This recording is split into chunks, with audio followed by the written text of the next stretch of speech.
Hello दोस्तों, स्वागत है आप सबके अपने यूट्यूब चैनल में। तो दोस्तों, क्लास 11 का मंथली परीक्षा यानी मासिक परीक्षा दिसंबर मंथ वाला जो आप लोगों का चल रहा है ना, तो ये हमारे पास केमिस्ट्री का ओरिजिनल पेपर है। इस पेपर में जितना ऑब्जेक्टिव प्रश्न दिया गया है ना, सभी ऑब्जेक्टिव का आंसर बेहतरीन तरीका से आप सबको बता दे रहे हैं। आप लोग मिला लीजिए, लास्ट में सब्जेक्टिव का भी आंसर आप लोगों को बता देंगे। आप लोग देख लीजिएगा, ठीक है, उसे आप नोट कर लीजिएगा, लिख लीजिएगा। चलिए पहले ऑब्जेक्टिव का आंसर आप लोग देख लीजिए। एक नंबर प्रश्न देखिए, एक नंबर प्रश्न है कि निम्नलिखित में से किस गुण का उपयोग किसी निकाय की स्थिति का वर्णन करने के लिए नहीं किया जा सकता है। तो ऑप्शन नंबर इसका सी हो जाएगा, आयतन। ठीक है, एक का आंसर ऑप्शन सी हो जाएगा। दो नंबर प्रश्न देखिए, दो नंबर प्रश्न है कि जब निकाय पर या निकाय द्वारा कार्य किया जाता है तो परिवर्तन होता है। ऑप्शन नंबर इसका डी हो जाएगा, आंतरिक ऊर्जा। ठीक है, चलिए तीन नंबर प्रश्न देखिए, तीन नंबर प्रश्न है कि वह निकाय जो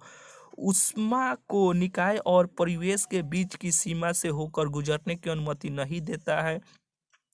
तो रुद्रोष्म निकाय हो जाएगा, जो तीन का आंसर ऑप्शन नंबर इसका डी हो जाएगा। तीन का आंसर ऑप्शन डी हो जाएगा। ठीक है, चलिए चार नंबर प्रश्न के चार नंबर प्रश्न है कि रुद्रोष्म प्रक्रिया में किया गया कार्य 50 kg है, इसकी आंतरिक ऊर्जा क्या है। तो ऑप्शन नंबर इसका डायरेक्ट उल्टा हो जाता है, -50 kg हो जाएगा। चलिए पांच नंबर प्रश्न है कि रुद्रोष्म प्रक्रिया में दबाव आयतन से किस प्रकार संबंधित है। तो ऑप्शन नंबर इसका बी हो जाएगा, पांच का आंसर ऑप्शन बी हो जाएगा। चलिए छह नौ प्रश्न की ओर आते हैं। देखिए छह नौ प्रश्न है कि ऊष्मागतिकी का पहला नियम कहलाता है कि एक विलगित निकाय की कुल ऊर्जा होती है।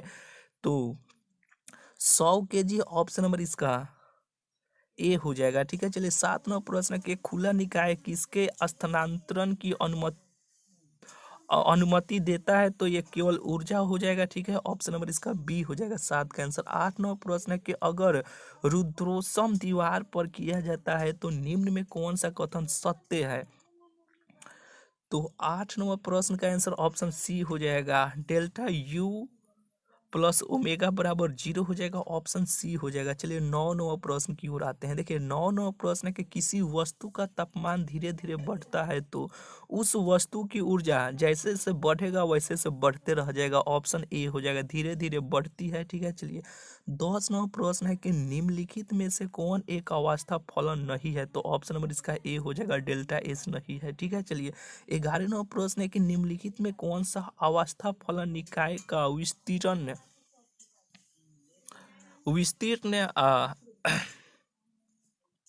यानी इसका आंसर ऑप्शन सी हो जाएगा, सियानन। चलिए बारह नंबर प्रश्न की ओर आते हैं। देखिए बारह नंबर प्रश्न है कि वे गुण जो निकाय में उपस्थित द्रव्य की मात्रा या आकार पर निर्भर नहीं करते हैं कहलाते हैं। तो बारह नंबर प्रश्न का आंसर ऑप्शन बी हो जाएगा, गहन गुण। ठीक है, चलिए तेरह नंबर प्रश्न के तेरह नंबर प्रश्न के किसी ऊष्माक्षेपी अभिक्रिया डेल्टा एच होता है यानी धनात्मक होता है। ऑप्शन नंबर इसका सी हो जाएगा, तेरह का आंसर। चलिए चौदह नंबर प्रश्न है कि अभिक्रिया इतना इतना इतना निकाय के लिए। तो चौदह का आंसर ऑप्शन ए हो जाएगा। पंद्रह नंबर प्रश्न जो है अभिक्रिया इतना इतना इतना के लिए 977 डिग्री सेल्सियस पर डेल्टा एच बराबर 174 kg पर मोल हो तो डेल्टा ई होगा। तो पंद्रह का आंसर ऑप्शन सी हो जाएगा। चलिए सोलह नंबर प्रश्न की ओर आते हैं। देखिए सोलह नंबर प्रश्न है कि निम्नलिखित में कौन सा सही है। तो सोलह नंबर प्रश्न का आंसर ऑप्शन नंबर इसका डी हो जाएगा, सोलह का आंसर ऑप्शन डी हो जाएगा। चलिए सत्रह नंबर प्रश्न है कि यदि डेल्टा जी ऋणात्मक है तो प्रकर्म है।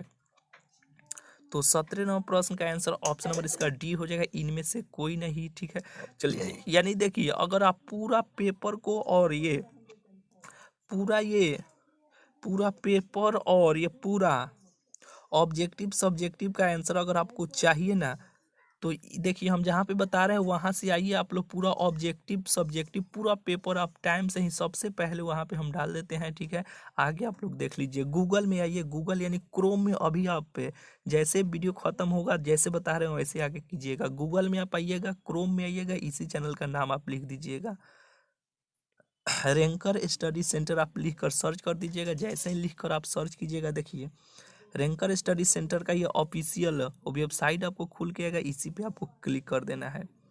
देखिए सबसे पहले हम हर विषय का यानी देखिए सभी विषय का यहाँ पे देखिए फिजिक्स का भी दे दिए हैं, केमिस्ट्री का भी दे दिए हैं, बायोलॉजी का भी डाल दिए हैं, मैथ का भी डाल दिए हैं। हर विषय का इस वेबसाइट पे आपको देखने को टाइम से ही आप सबको मिल जाएगा। नीचे चला जाएगा ऊपर तो देखने को मिल ही जाएगा क्लास 11th का जो सेक्शन है अब बनाया गया है ना, नीचे यहाँ पे देखिए क्लास 11th, नीचे आ जाइएगा केमिस्ट्री का चाहिए तो केमिस्ट्री वाला पे आप क्लिक कीजिएगा। देखिए 11th केमिस्ट्री मंथली एग्जाम दिसंबर आंसर की 2024, इस पे आप क्लिक कीजिएगा। क्लिक करने के बाद ऐड और चलेगा, कट कीजिएगा, नीचे आ जाइएगा। देखिए देखिए ऑब्जेक्टिव का आंसर यहाँ पे हम दे दिए हैं। नीचे आइएगा तो देखिए सब्जेक्टिव का भी आंसर यहाँ पे हम डाल दिए हैं। पूरा सब्जेक्टिव का आंसर हम डाल दिए हैं। फिर एक बार रिपीट कर देते हैं।